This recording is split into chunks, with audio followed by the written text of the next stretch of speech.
May review question naman tayo dito mga kaibigan at basahin natin. A single-phase AC motor has a full load current of 30 amperes.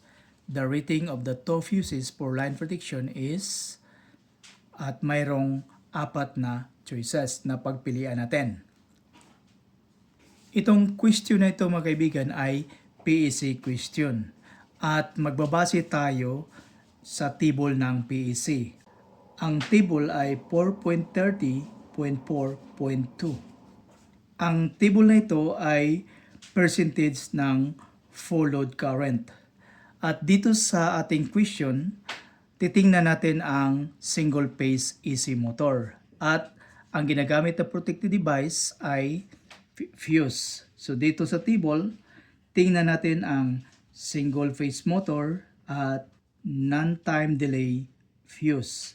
At ang percentage ng full load current ay 300. Okay? So i-calculate natin. Ang 300 ay i-convert natin into decimal. So magiging 3. Okay? At ang given value dito sa ating question ay 30 amperes.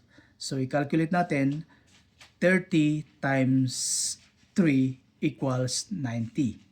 90 amperes. So ang answer natin dito ay letter D, 90 amperes.